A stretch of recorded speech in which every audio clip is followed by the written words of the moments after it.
In this lecture, we're going to be using switch statements, which is another conditional, another way of doing if something happens, then something happens type stuff. And we're going to be printing things out the console when we bump into things and do this kind of rocket gymnastics we're doing here at the moment. So let's get started. First things first, if your wife, like my wife, has come into the room and said, "What is that terrible sound? Can you please turn it down a little bit?" And you've identified that maybe the rocket boost is a little bit loud and annoying after people in the other room have had to listen to it for a while, then you can click on your player rocket, find the audio source, and you can turn down the volume in here if you want to, say, 0.2. You could have, of course, in the game window, you can go and find the mute button just here. But in general, it's good practice to turn the audio down. Sometimes it's just too loud and you play a game. You play a game jam game and play my game, and then you play it and the audio is just so crazy loud. So that's something you can fiddle with in there. So anyway, we've turned the volume down. That's step one. Step two, I want to talk to you again about tags. And we've talked about tags in previous projects we've worked on. If I'm in the scene view, if I click on,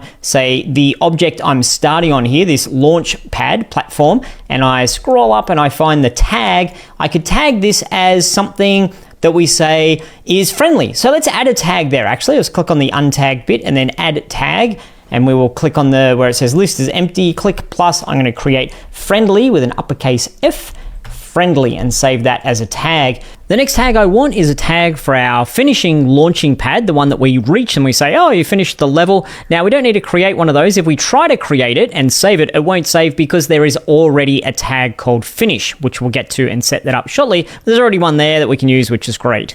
And then for fun, so we've got a third thing. I'll create a little object that I'll pretend is fuel for now. We probably won't implement this, but we'll use this so we can check out our tag system. So right click, create a 3D object, just a little sphere, and we'll pop that in our world. Make sure it's on the 0 on the Z so we can actually bump into it. Move it a little bit to the right. And I will just create another tag. So add tag plus, and we'll call this fuel. Now let's go tag our things, click on our initial launchpad, tag that as friendly, it means it's not going to hurt us. Find the finish launchpad and tag that as finish. I keep thinking that it's someone from Finland, but that's not the case. It's a finish launchpad. And this little orb here that is a bit of a placeholder, we'll tag that as fuel, just so we've got something there. And the paradigm we're going for is if you bump into these exceptions, then do a particular thing. If you bump into anything else, then explode. So it's sometimes easier to do that way. Find a couple of exceptions and make a rule for that. All the other things like this object and that object and that object, we don't need a tag for. It's just you bump into that and kaboom. Next up, let's get ourselves ready for some of this collision. So jump in the scripts folder, right click, create a new mono behavior script that we will call collision handler. I'm using 2 L's in there, collision. I'm using it because I think it's got 2 L's. I'm not saying that's correct, but I think collision does have 2 L's.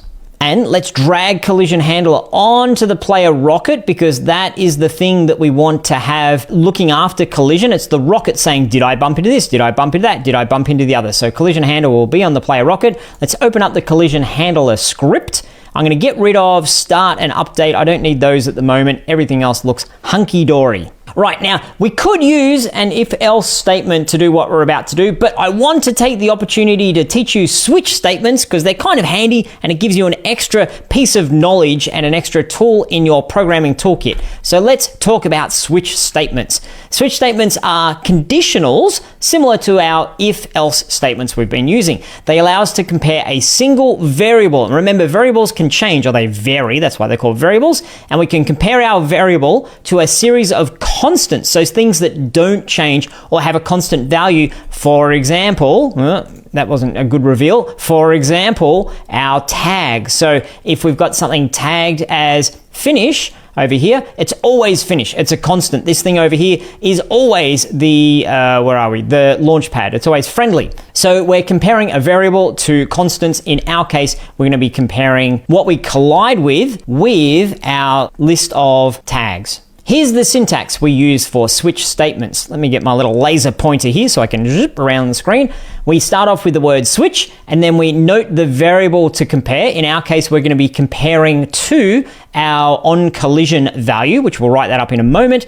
And then we start with the word case, then we put in whatever the value is going to be. So for example, friendly, then we say what action to take. For example, debug.log something to the screen, and then we use the word break with semicolon to show that we're done. That's the end of case number 1, or the first case. And then we do the same for the second case. For example, case, and then it could be a value of fuel in here, and so on. And we can use the default keyword for a catch-all, kind of like the everything else situation, then do these particular things.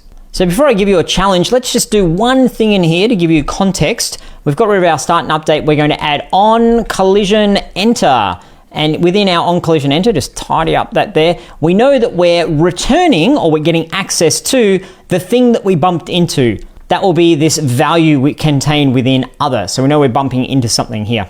And the way we access other is using, I'm just going to give you a hint here because we've got a challenge coming up. So I want to give you this hint, is other.gameObject.tag. That's how we access it. This is only a little bit of code. You need to add more things around this, but I wanted to put that in there to say this will be the value that is contained within that, which is the value of the thing we bumped into, which is the name of the tag, basically. Okay, there's enough context building. I've got a challenge for you. It's to print our different collision situations using a switch statement, print to the console, different messages based upon what we have collided into. Remember that our collision tag returns a string. String requires the quotation marks. And as I mentioned already, our variable will be other.gameObject.tag, which I've dropped into our script already as a little bit of a hint. And a reminder of the switch syntax, so you've got it top of mind.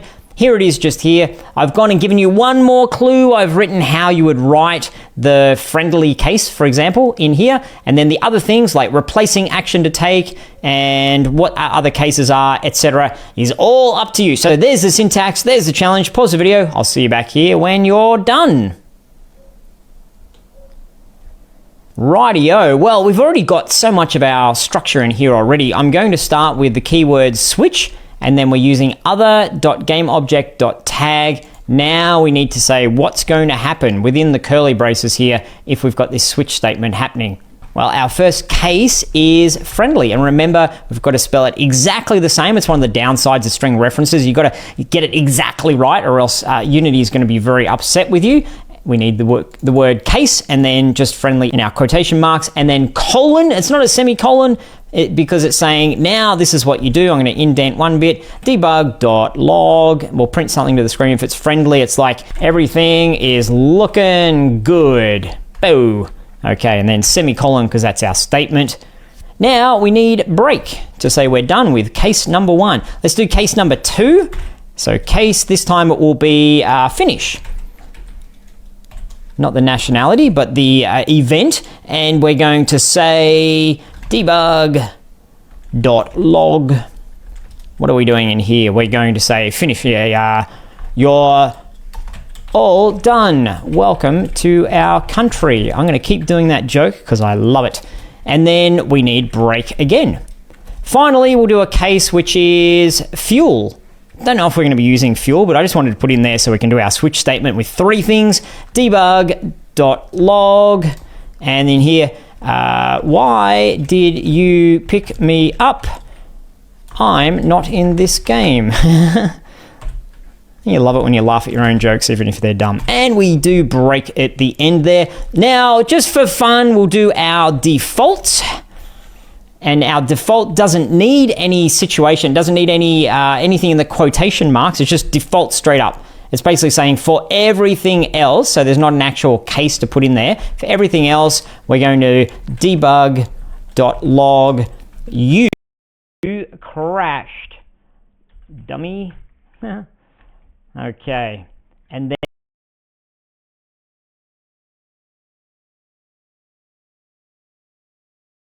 one last break. So there we go. That's our switch statement. It's nice and clean. You can see that, or that does that, this does that does that. Cool. String reference, we don't like it a lot, but you can play around with this and see whether you like it and how it works, which is pretty handy. Save that up, back over into Unity. We've got the player rocket does have that component, it's got the collision handler script on it. Yes, it does down there. Cool. Now click on play. We need to make sure our console is visible. Everything's looking good because I'm on the launch. That's great. The friendly. Bump into something I shouldn't. Bam, you crashed, dummy, into the fuel. Boop. Why'd you pick me up? I'm not in this game. I'm not actually fuel. And the last one, bop, just there. Well done. Welcome to our country. Welcome to a finish. Well, that doesn't make sense, does it? Finish is the person, not the country. Anyway, so there we go. We've used our switch statement to create some conditions, create some code, and to have things happen when things happen in our game. There we go. There's switch statements. Hope you've enjoyed it. I'll see you in the next one.